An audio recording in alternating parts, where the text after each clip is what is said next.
həm vəkillərin fikirləri ilə tanış olduq, amma cəmiyyətdə bu məsələ bir çox mübahisələrə, müzakirələrə, müəyyən məndə xoşa gəlməz situasiyalara gətirib çıxarır. Nə baş verir, nə müşahidə edirsiniz? Çox sağ olsunlar Sevda xanım, gözəl vəkilimiz və Gərək müəllim bu barədə çox geniş məlumat verdilər. Həqiqətən bu cürə maarifləndirmə məsələləri biz yalnız şəhər mühitində deyil, eyni zamanda düşünün ki, kənddə yaşayan insanlarımızda əli məhkəməyə çatmayan, deyək ki, mediatora çatmayan insanlarımız var. Maarifləndirməsi çox aşağı olan insanlarımız var. Bəli, maarifləndirmə ümumiyyətlə sıfır olan yerlər var. Gəlin bunu da biz danmayaq. Heç yana əlləri çatmır, amma ortada mübahisələr var. Heç məhkəməyə də gedib çata bilmirlər. Bacı-qardaş, bacı-bacının arasında və yaxud qardaş arasında düşmənçilik, belə deyək ki, məsələləri çıxır ortaya. O həddə gəlib çatır. Bəli, o həddə gəlib çıxır. Hətta, məsələn, şəxsən mənim özümün də rastlaşdığım keyslər var ki, hansı ki, doğrudan da hal-hazırda o ata-ana da rəhmətə gedibdir. Deyək ki, ailə üzvləri hərəsi bir tərəfdə yaşayır, evladları, nəvələr var ortada, ortada vəsiyyətnamə də var.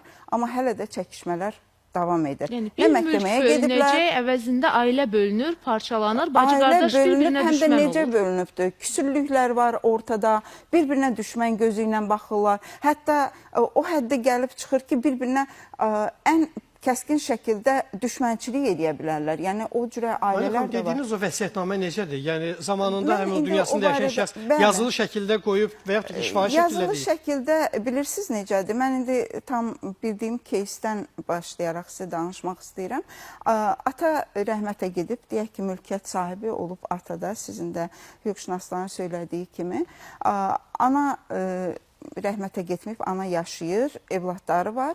Amma ana öz, belə deyək ki, vəsiyyətnamə yazıb qoyub. Amma burada bir məsələ də var, bunu biz unutmayaq. Elə kənd yerləri var ki, məsələn, deyək ki, onlar notariusa gedə bilmirlər, amma icra nümayəndəlikləri, orada, səhv deyirəmsə, siz mənim səhvimi düzəldə bilərsiniz. Notariusa bərabər olan qanun üzrə verib, xəstəxananın baş həkimidir, gəmidədirsə, gəminin kapitanıdır.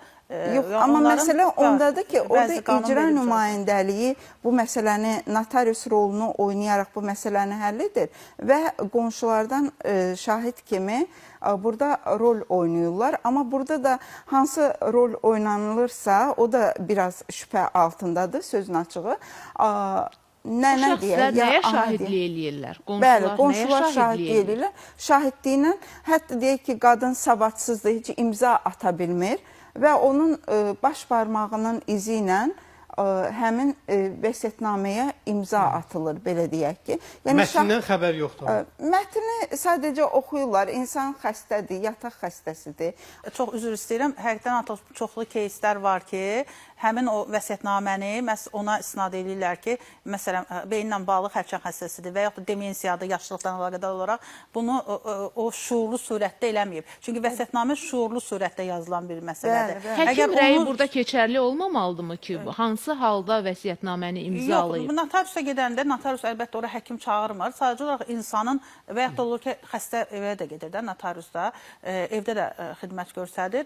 Onun əgər görürsün, məsələn, üzdən görünən xəstəliklər var, amma elə beynindən bağlı xəstəliklər var ki, onu müəyyən etmək olmur ki, bu əqli dəngəsi yerində deyil. Məsələn, demensiya xəstəliyində gəlir, oxuyur, başa düşdün, qol çəkir, getdi. Amma onun əvvəlcədən məhkəmədə artıq o vəsiyyətnaməni mübahisələndirəndə artıq o məhkəmə qaydasında sübut olunmalıdır ki, bu bununla bağlı müalicə olunub, bu psixiatrik müalicə alınıb və yaxud da ki, bu xəstəliyi var idi, öz hərəkətinin nəticəsini dərk eləmirdi. Çox təəssüf ki, sizin dediyiniz, bu sadaladığınız heç bir prosedur həyata keçirilmədən vəsiyyətnamə artıq, belə deyək ki, rəsmi sənəd olaraq bu məsələdə rol oynayır. Və bu da xoşagəlməz hala gətirib çıxardıb, belə deyək, artıq bu hal baş veribdir.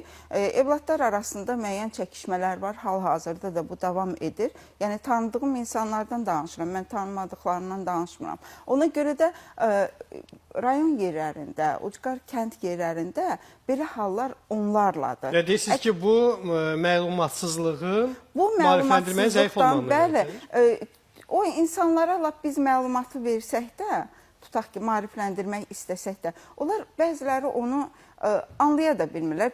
Biz gərək o qədər loru dildə danışaq ki, Sadə dildə, bəli. sadə dildə danışaq ki, onlar onu anlayıb dərk eləyə bilsinlər. Əslində bizim müzakirəmizin təşkilində də missiyamız və məqsədimiz budur ki, prosesi çox sadə şəkildə izah etmək, aydın şəkildə izah etmək ki, həm bizi izləyənlər də bu dediyimiz problemləri sadə şəkildə həll edə bilsinlər. Bir məsələyə toxunum. Bəzən elə bilirlər ki, vəsiyyətnaməni tərtib elədim və yaxud da qanunsuz formada elədim, hər şey mənim olacaq. Sizə inandırım ki, hörmətli həmkarım da qeyd edə bilər, vərəsəliklə bağlı məsələ müzakirələrində vəkilin baxır ki, orada saxtakarlıq olub. Birinci şeylə xüsusi qərardadın çıxarılması haqqında məhkəməyə, hakimə müraciətdir ki, burada qanunsuzluq olub və notariusun və yaxud da ki, digər şəxsin hər hansı bir qanunsuz hərəkət olub. Onu araşdır, göndər. Əgər sən də hiss eləsən ki, burada qanun pozuntusu var, göndər o hissəni, prokurorluq araşdırsın. Həmin o qanunçuluq, saxta sənəd imza eləyən o qədər keyslər gəlir ki, belə bir məsələ olur. Prokurorluq Təəssüf araşdırır. ki, hallar bu yerə çatır, amma kaş ki, bacı-qardaş arasında, ailə arasında münasibət elə olsun ki, vəziyyət bu yerə qədər gəlib Təbii çatmasın. ki, başqa bir nümunəni demək istəyirdim ki,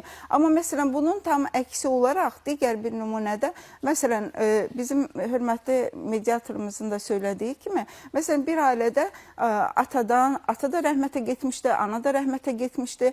Varislər arasında bu bölgü necə getdi? Rəsmi olaraq digər varislər imtina etdilər. Ən kiçik qardaş, hansı ki o evdə yaşayırdı, onun ailəsi özü və onlar rəsmi imtina etdikdən sonra bütün miras keçdi o kiçik qardaşın üzərinə.